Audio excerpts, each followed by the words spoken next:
Hey, back again. Hey, eighth grade. How's it going? Hey, hopefully you all had a chance to check in with me in our Zoom meeting. It was on Tuesday. This is going to be a follow up after that. Make sure everybody understands completely how to factor those quadratic functions going from expanded form back to factored form to expanded form. All those pieces have to come into play. We got to understand those well for problem 3.4 because we're going to solve them. We're going to solve those quadratic equations and talk about what that's going to look like. So here we go. All right, so for today, problem 3.4, solving quadratic equations. So basically, we're going to be doing the exact same work as problem 3.3, but if you notice in this case, we're going to be setting this equal to 0, and we're looking for times where the value of x would equal 0. Now, the biggest thing we need to do is get this expanded form function into factored form. And once we have that into factored form, we would then set that equal to 0 and then solve for, well, what number plus 2 equals 0 and what number plus 6 equals 0. And that will be the answers to our quadratic equations. Well, what the heck does that tell us? What are these answers going to be? If you recall back on the previous lesson, we were going through the work and doing the factoring process. So this was setting it all up. So in this case, when we actually find out where x equals 0, we're going to have these x-intercepts. And those are going to be places where that quadratic formula graphed as a parabola where it would actually hit the x-axis. And those are going to be called the roots. So this is going back to problem 3.3 a little bit if you want to peek at it. We're going to find the solutions to x squared plus 5x equals 0 are called the roots, or you might call them the zeros. So we're basically going to be going through and solving for those two locations where that graph would actually hit. So before we go any further, make sure you guys are aware that everything we're doing is going to be reviewing problem 3.3. So if you had trouble with 3.3, go back and watch some of those videos. Hopefully you came to our Google Meet debrief that we had on Tuesday morning. But really want to make sure you guys understand all those steps. All right? So with that, let's go to get started. All right, A1. First it says, write x to the second plus 10x plus 24 in factored form. Okay, so I wrote this out already.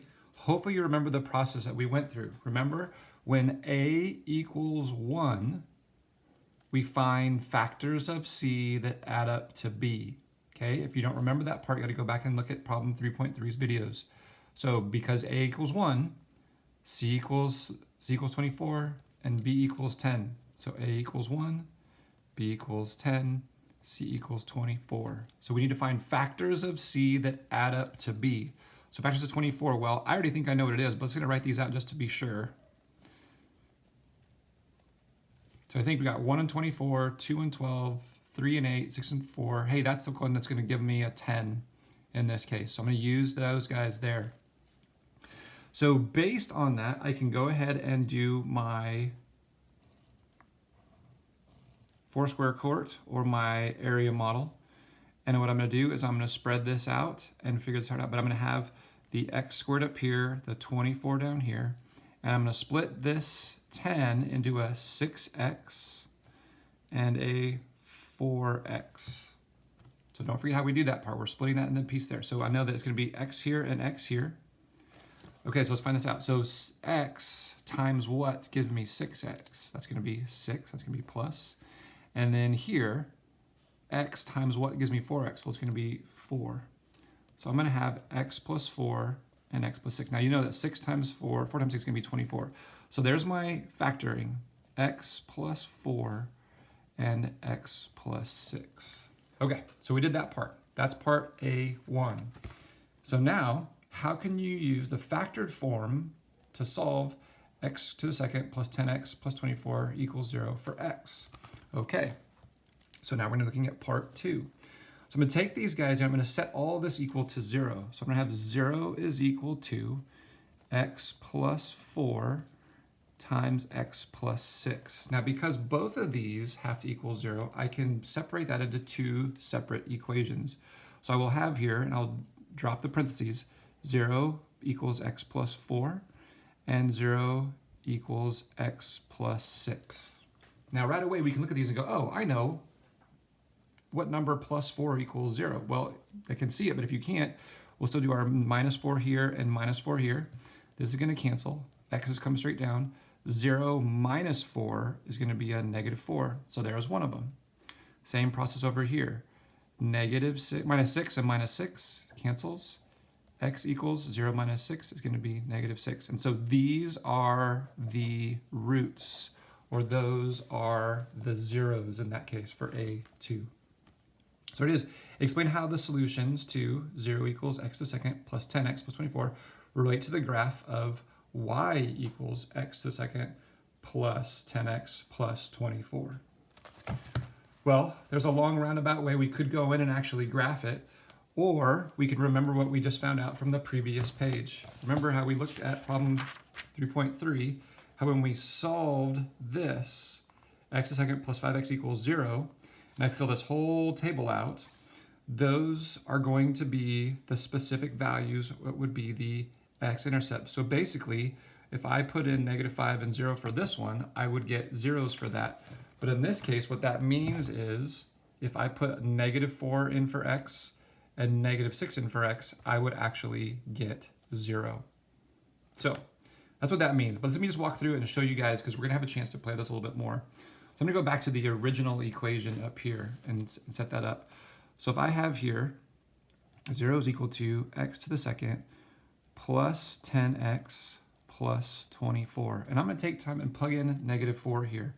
So I'm going to do this first round is going to be where for x equals negative 4. That's what this one is. So if I put negative 4 in here, negative 4 to the second power plus 10 times negative 4 plus 24. Let's see what that works. So negative 4 to the second power would be negative 4 times negative 4, which is going to be a positive 16, plus in this case 10 times negative 4, which would be a negative 40, plus 24. All right, so kind of looking at this first, I've got 16 plus 24. That would actually give me 40. And I've got plus that negative 40 in this case. So you can see that would in fact equal 0. So that's how that works, to show that that's one way. Let's look at another one to show specifically where we see that is going to actually be the same thing for a negative 6. Oops.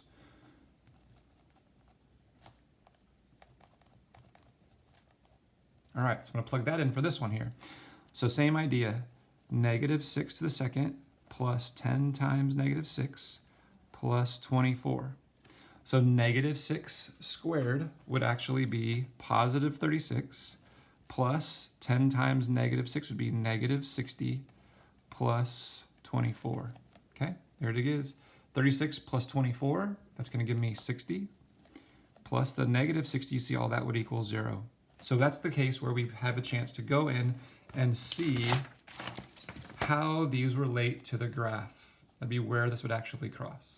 So basically, finishing up with part 3, you can see they ask, what about, well, y equals this? Well, instead of having a 0 here, we'd have y equals x squared plus 10x plus 24. So if I put in negative 4 here, I would get 0 for y. If I put negative 6 in here, I would get 0 for y. So that means that the overall ordered pairs would be negative 4, 0, and negative 6, 0. That's where we would get the x-intercepts, or the values for that.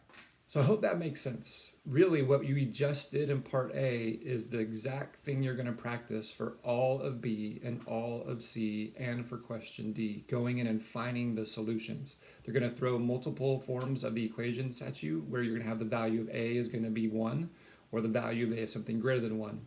We have to remember that process where if the value of A is 1, we do factors of C that add up to B. If the value of A is greater than 1, we do the product of A times C, factors of that add up to B, and we have to split that B into those two pieces to actually solve that, and then work our way down to setting it equal to 0. So it's kind of a lengthy process, but it really builds on what we did in problem 3.3. Okay, moving on to part B. Solve each equation for x without making a table or a graph. So basically, it wants us to go in and set all this stuff equal to 0 and do what we just finished in part B. So what I did is I went ahead and wrote this out. These are already in factored form. So if you have 2 of those items in parentheses, these are called binomials, like bicycle, because there's 2 parts inside of those parentheses. all you do is you separate those two, drop the parentheses, and solve. So I got 0 equals x plus 1, and 0 equals 2x plus 7. And we solve. Well, straightforward here. Minus 1 for both sides. This is going to be gone. I've got x is equal to -1. That one's finished. Same thing on this side. Okay, this is going to be a little bit more involved because we do have a value greater than 1 with our x. So -7 here, -7 here. This is going to be canceled out. I'm going to have a -7 equals 2x. Now we can't forget our work with solving equations. So what we're going to do is need to divide both sides by 2. And this would end up being a giant 1. And we got plain old x here. And so I can leave this here. I could say -7 over 2. Or I could go further and do that 7 divided by 2, which would give me that 3.5, but it would be negative. Either of those options would work. So basically, we'd have the answer here for B1. We would say x equals -1 or x equals -7 over 2. And that would be our answer for solving there. B2. All right, so we got 0 equals 5 minus x and x minus 2. So I'll write that one in here. 0 equals 5 minus x and x minus 2. Okay, same exact process where we're going to separate those and drop the parentheses. 0 equals 5 minus x and 0 equals x minus 2. All right, so in this case, I have, this is working out. I know this is going to be kind of a funky one, a little bit different, because the minus x would end up leaving the negative on the value there. I'm actually going to add my x to both sides so I can have it be positive. This will cancel. 0 plus x is still going to be a plain old x equals 5, and I'm done. That one's solved. Same thing here. I want my x to be positive, so I'm going to do a plus 2 here and plus 2 here. This would cancel. X is equal to 0 plus 2 is 2. So the answers are x equals 5 or x equals 2.